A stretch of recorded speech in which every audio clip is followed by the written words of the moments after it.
Hi, I'm Jeff Altman, the Big Game Hunter. I'm referred to as the Big Game Hunter because I've been hunting down leaders and staff for organizations for more than 40 years now.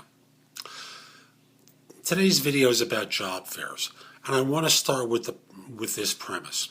I'm not a big fan of them. I don't think you should be too. But I'm going to give you some advice where if you feel like you want to go to a job fair, you have a shot. You have a shot of making an impression. So let me just get out of the way my reasons for not being a fan of job fairs. The obvious one is neither party wants to be there. You don't want to be going to what you may think of as a cattle call, and the HR people who are stuck and the hiring managers who are stuck being there are going to be bombarded by thousands of people all day long who are trying to create an impression with them. And yes, ostensibly they are there to hire, but they're not doing any hiring there. What they're really doing is collecting resumes. Now, that's the overt problem with them. Here's the covert problem that you don't know. Once a resume is handed to an employer, in the future, years later, you may be blocked out of having a third-party recruiter submit your resume to that employer.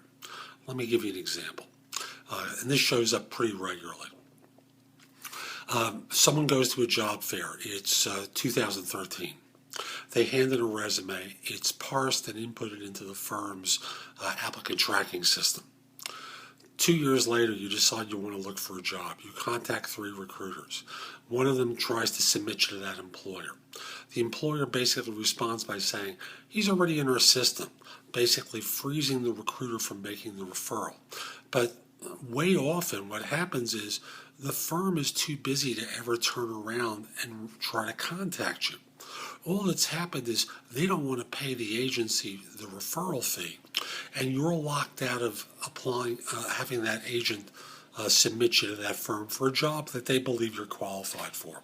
And then the HR person who's busy interviewing other people, reading their resumes, interviewing hiring managers, getting debriefs, talking to people like me, and a whole bunch more stuff, is too busy to reach back to you to see if you're actually qualified. And if they do, they're working off of 2-year-old information. They're not working off the current stuff. So that's why I'm not a big fan of them. Now, if you feel compelled to go, with that said, here's a couple of things you should do. Number one, dress like a star. I'm not saying you wear a party dress and a tuxedo. You know what I'm talking about. You dress, casually, professionally. It's a good business casual outfit. You carry resumes with you.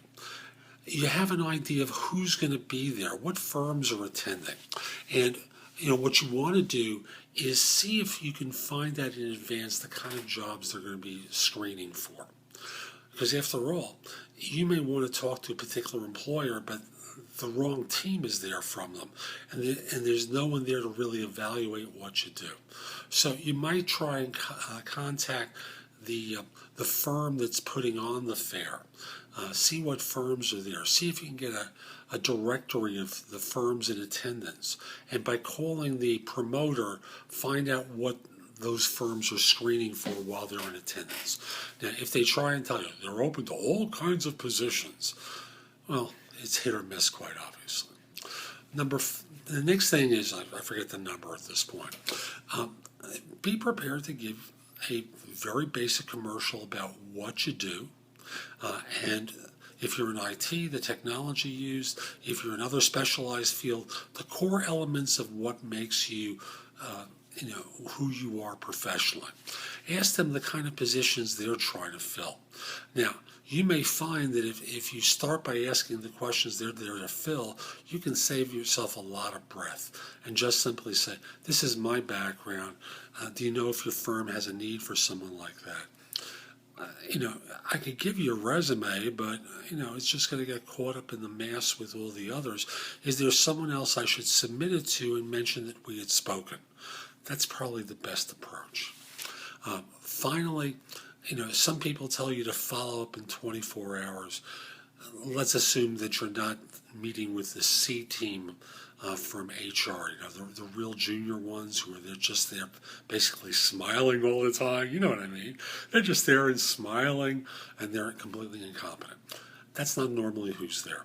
So instead, contact them in 48 hours or so. Give them the first day to get back, or if you really feel compelled to contact them the next day, wait till the late afternoon to call, which means you've collected a business card so that you have a way of reaching back to them.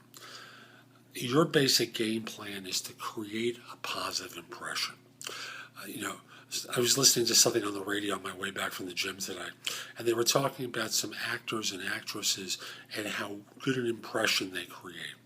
And in speaking of Denzel Washington, they were talking about how he always has a warm smile, but there's a certain look in his eye, that certain sparkle that he has, that basically says, I'm capable, don't mess with me, and I'm going to be warm and friendly all at once.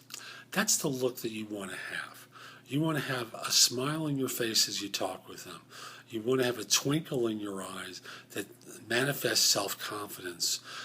And you just want to present yourself as a human being first, and then secondarily for the skills. What I found over the years is when they like someone, no matter where they meet someone, you stand out from the pack. And that's really what you want to do. As you walk in and see all the cattle there in the corral, looking around to see which booth they're going to next, your biggest goal is to connect person to person with each individual that you meet with. So this is Jeff Altman, the Big Game Hunter. I hope you found this video helpful. If you did and you're watching on YouTube, click the like button that's down below and let people know that it was helpful. Now, at YouTube, you can subscribe to my channel, which is The Big Game Hunter TV. You can watch all my videos there, and of course, by subscribing, you'll get a notice whenever I do a new video for YouTube. You can also watch my videos at my website, which is JeffAltman.com. But more importantly, at JeffAltman.com, you can sign up for a complimentary subscription to my e-zine, which is called No BS Job Search Advice. I publish it weekly with advice for job hunters that's good anywhere in the world. You can read previous articles I've written for it there.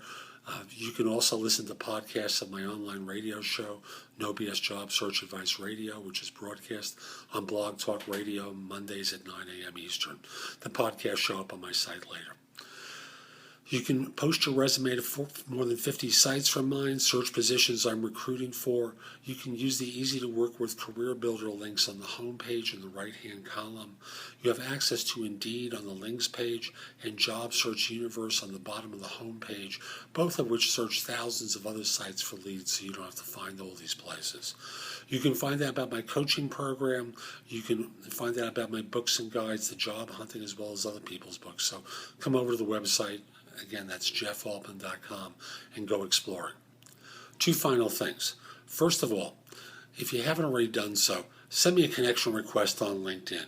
The address is linkedin.com/in/The Big Game Hunter. I accept connection requests from people worldwide, except if you're a third-party recruiter or in a country known for scams or spam. Finally, if your firm's trying to hire someone, send me an email at the address below and let me know who to contact and whether or not I can mention your name. I'd love to help your firm staff some positions. This is Jeff Altman. Hope you have a great day. Take care.